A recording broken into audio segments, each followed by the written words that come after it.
Ahoj, já jsem Vojta, tvůrce profitabilních WordPress webů a nejlepší SEO specialista u nás ve vchodě. A vítám vás u druhé části videa, v kterém optimalizujeme 160 článků na mém blogu. Pokud jste neviděli to první video, tak se na něho můžete jít podívat, protože vám to podle mě pomůže pochopit to, co se tady budeme ukazovat a co si budeme říkat. A já bych totiž tady v tom videu ukázal hlavně, že v prvním videu jsme si řekli, co by bylo potřeba udělat, aby těch vlastně 160 článků nějak smysluplně zoptimalizovali. A teď bych vlastně ukázal ty optimalizace, které jsem udělal a zároveň si řekneme, jak to bude probíhat dál. Takže když tady vidíme ten výpis článku, tak první, co se dá všimnout, takže jsou ty články, respektive ty pojmy, rozřazené do rubrik. Udělal jsem to úplně jednoduše, vyexportoval jsem pomocí pluginu VP All Export všechny články do Google Sheetu, řekl jsem AI, že máme 160 pojmů a zároveň 6 rubrik na webu, do kterých chceme ty pojmy rozřadit. Ať mi je rozřadí, to jsem taky tady potom dal do toho sloupečku. Zase jsem to naimportoval zpátky, takže jsem těch 160 pojmů nemusel klikat ručně, zabralo to asi 10 minut a máme to vlastně všechno v rubrikách. A když jsem byl u toho importování a exportování, tak jsem taky naimportoval alt texty k obrázkům, což je vlastně popisek obrázku, který by měl dávat kontext, o čem ten obrázek je. Já jsem to trochu využil spíš tak, že jsem tam dal zase to klíčové slovo a zase ty fráze, které lidi podle mě často můžou hledat. Takže vlastně vždycky je to ve stejné formě, co je ten daný pojem a v tomto článku se dozvíte, co ten daný pojem je. A vidím, že teď ještě mi tam ta AI nechala ty uvozovky, což není dobře a asi to u dalšího importu zruším, aby to bylo bez těch uvozovek. Ale není to asi úplně důležité. Co je důležité, že vlastně v té první fázi jsme rozřadili do rubrik, přidali jsme alt texty k obrázkům a pojďme se podívat na výpis. Jestli si pamatujete z toho minulého videa, tak se tady toho změnilo docela hodně. Provoznil jsem tady to filtrování, takže nám to funguje podle těch písmen. Byť jsem říkal, že to je podle mě taková jako feature, která těžko říct, že si úplně jako nutná, ale byla tam, tak jsem to akorát zprovoznil a hlavně tím, jak to máme v těch rubrikách, tak se dá filtrovat podle těch rubrik. Takže když si dáme AI, tak tady máme AI. Přidal jsem tady tento sidebar, kde vidíme možnost odebírat newsletter, nějaký medailonek o mně a dole jsem vlastně místo toho, že to další sekce o mně, tak jsem tady dal možnost nějakým způsobem se prokliknout na zdroje zdarma, což jsou takové moje lead magnety, které lidem nabízím. Takže tolik asi, jo, ještě jsme tady vlastně přidali tu rubriku do té karty a tolik asi tady k té stránce toho archivu a pojďme se podívat na jednotlivý detail toho pojmu.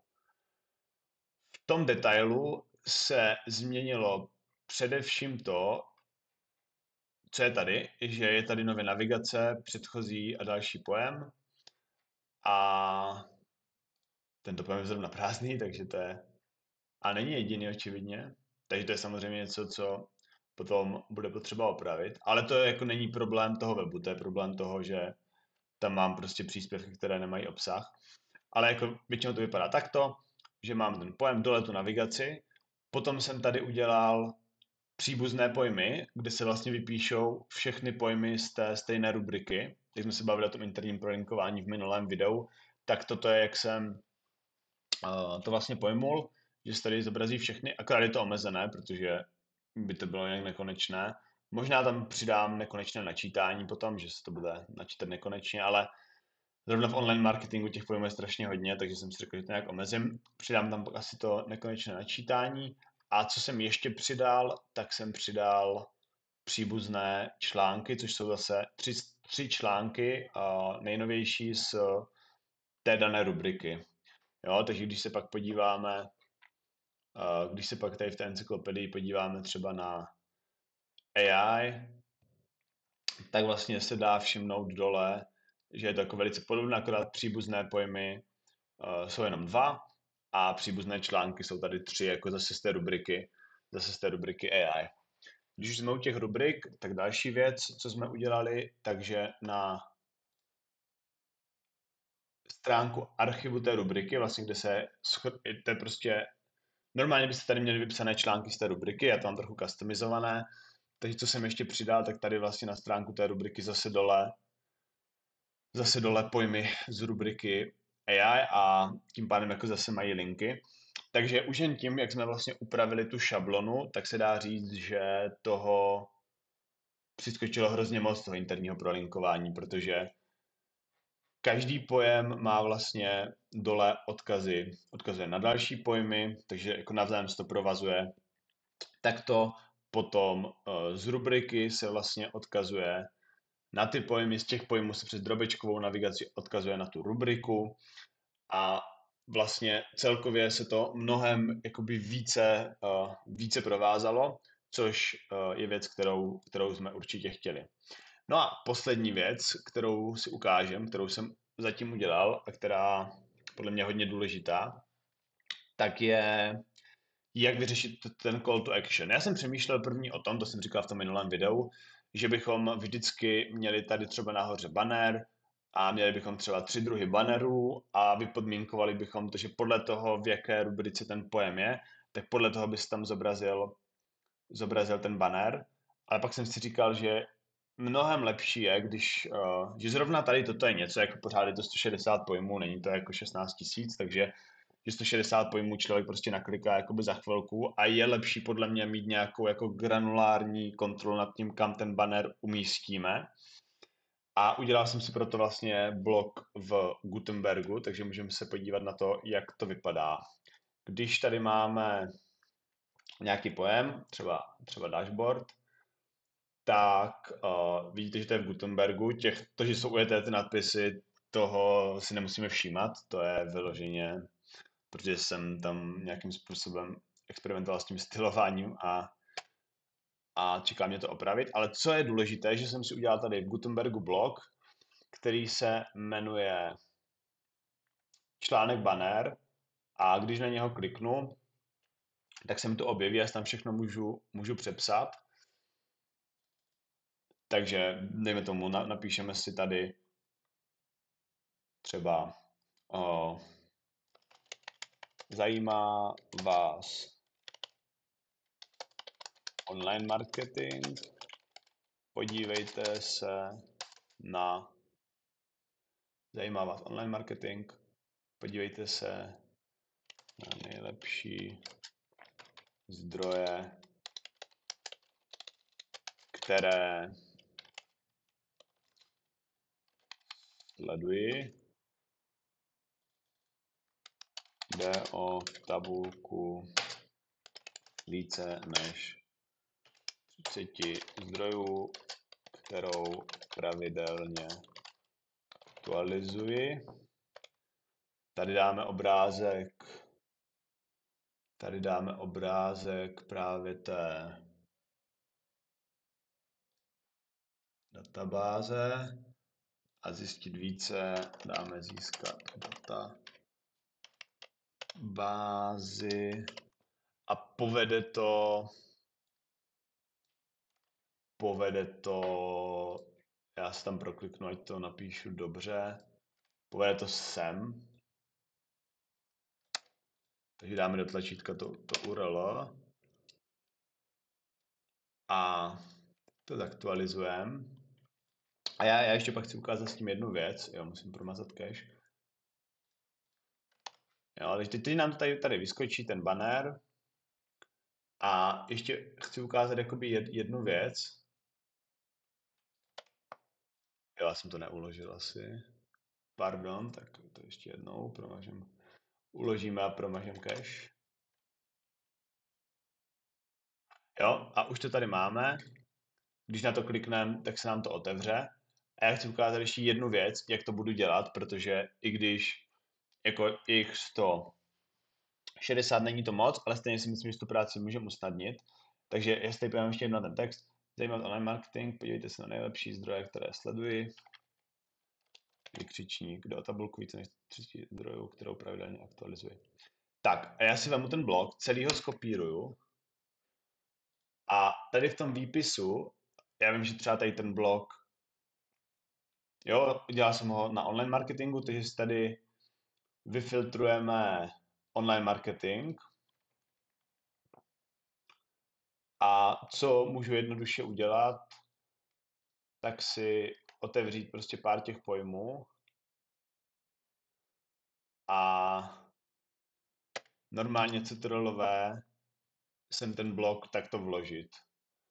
S tím, že jako budu mít možnost se trošku, jo, tady třeba video, tak to třeba vložíme jakoby níž, jo, a hlavně, když to budu dělat trošku s rozmyslem, tak můžu jenom prostě v rychlosti proskenovat ten článek, jo, tady to třeba vložíme jako zase takto, jo, protože podle mě je mnohem jednodušší, když je to, jo, teďka mi zabralo prostě v 5 článcích,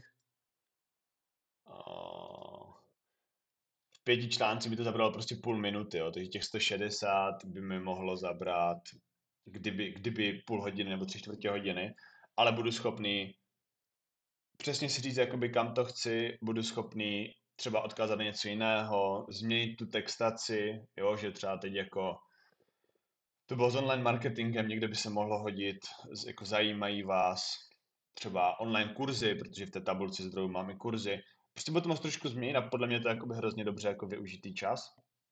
Takže to je něco, co uděláme. Nakonec jsem se rozhodl, že to tam teda nebudu dávat nějak jako programaticky, ale že to tam nasekám ručně, protože je to podle mě v klidu zvládnutelné množství.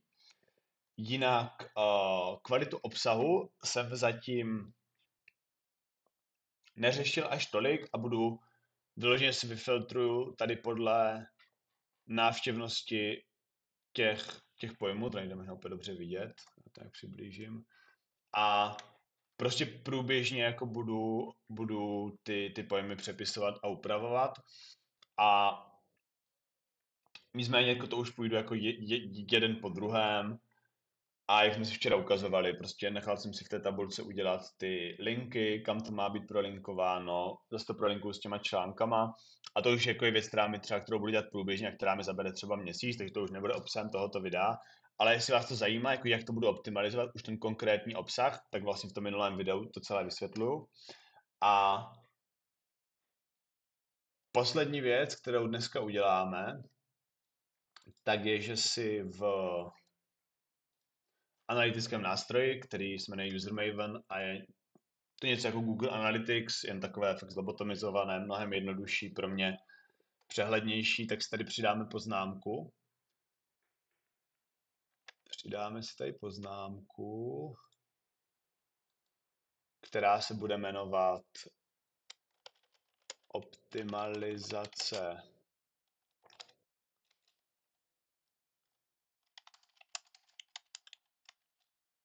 online pojmů.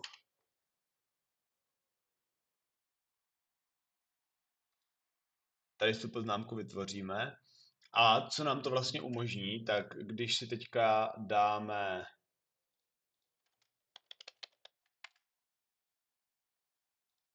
všechny příspěvky, které obsahují to slovo pojem, protože to můžete vlastně vidět, že já to mám tak udělané, že vždycky, no, zase to nevím, jestli to úplně vidět, ale vždycky je vojtěbro.cz lomeno pojem a pak ten daný pojem. Takže vlastně všechny články, které to obsahují, tak to můžeme vyfiltrovat a díky tomu, že tady vlastně budeme mít tu poznámku, tak budeme prostě nějakým způsobem moc měřit, jako jestli to udělá nějaký jako rozdíl nebo ne. Takže to bylo k tomu, jak jsme zoptimalizovali ten archiv, jak jsme zoptimalizovali detail, jak jsme to propojili navzájem a s rubrikama a taky rozřadili do rubrik.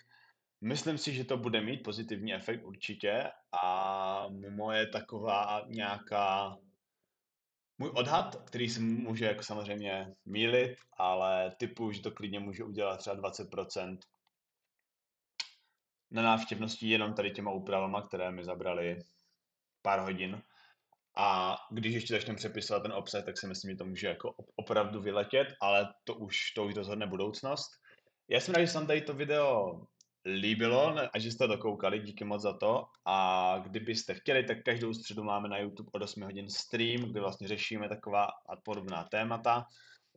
A kdyby vás zajímalo něco, co nekoumám naživo, protože tady ty videa byly takové koumací, a něco, co už jsem vykoumal, tak v wojtěchbruk.cz/dárky se můžete podívat na 4 zdroje, které jsem připravil, které podle mě jsou dobré a které vám pomůžou s rozličnýma věcma a problémy. Jeden se týká optimalizace Google Map, druhý se týká, jak zvýšit návštěvnost, třetí, jak zlepšit UX a konverznost webu a poslední je databáze marketingových typů.